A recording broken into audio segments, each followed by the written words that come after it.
about to see is called Metamorphosis, made famous by Houdini at the turn of the century. And everything that I say when I step off this last step will be the words of Mr. Houdini.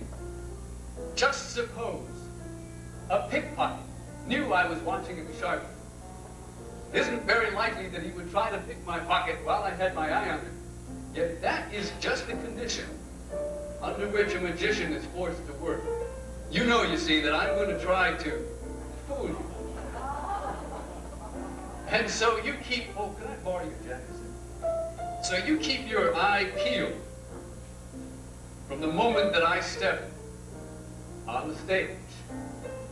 Thank you. So it's really, I like this tie over here. It's really in self-defense.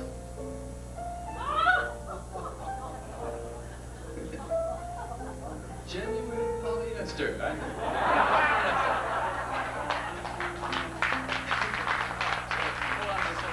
So it's really in self-defense that magicians have had to learn many of the curious little tricks of human beings.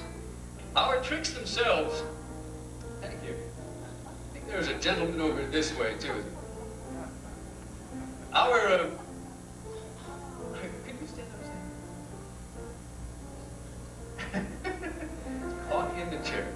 Our tricks themselves would often fail if we hadn't studied you as closely as we've studied the technique of our business. Just step back here, Tim. Now, one of the chief requirements for a magician is our ability to make you look in any direction we want. When I shout, look, the box is empty, or see, I have nothing up my sleeves, I do it just to make you keep your eyes glued on the box or my sleeves. Then while your eyes are riveted on these things, I'll make the moves necessary for the completion of the trick. Wait a minute, I know what to do. I know you'll follow me in here, right? If you watch me and not the box or my sleeves, you might catch me red-handed.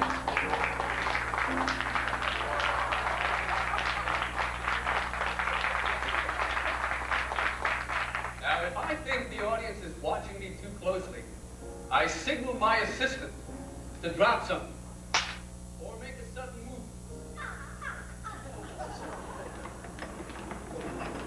Whoa. Oh, yes, if I want a box brought on stage, and I don't want you to see it, I simply walk to the opposite side of the stage. I know from experience that people's eyes always follow the magician unless he deliberately directs them elsewhere.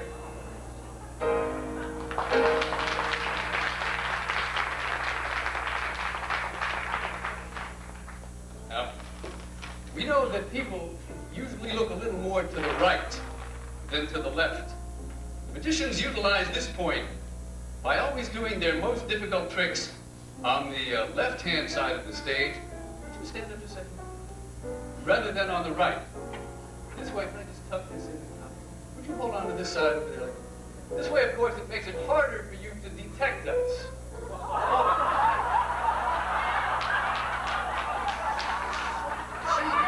Oh my goodness, gee.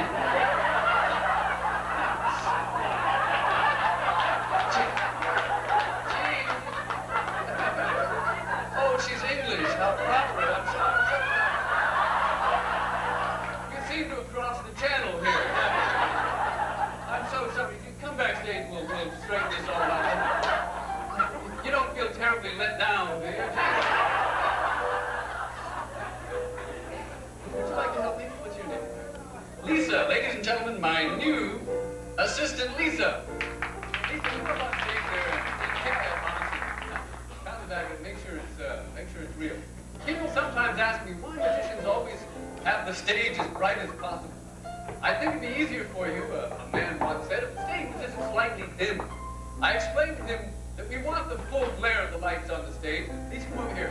Not only to avoid the claim that people can't see what we're doing. Can I borrow these a second? I couldn't help noticing. Here, I have something for collateral. Look, Marlena Dietrich. Amazing. I'll just give these bracelets to Julie in a second. You see, your eyes have been made tired by looking at all the other acts on the bill, which, incidentally, is one of the reasons all magicians like to appear at the close of a bill whenever possible. Now, moving from the eye to the ear, most people know, I suppose, that it's our selling talk that misleads them more than anything else. Lisa, come over here. We talk at you, you see, not because we have anything worthwhile to say. We can take this, put it through the hasp on the front, but simply to keep your ears working while we're doing our tricks. Just feed it through.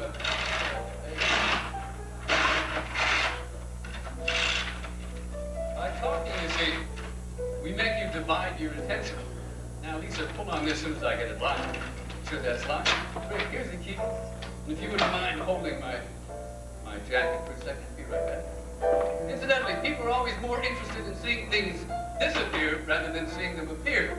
You make things appear, they say, oh, you had it on him all the time. But when you make things disappear, they are... Okay.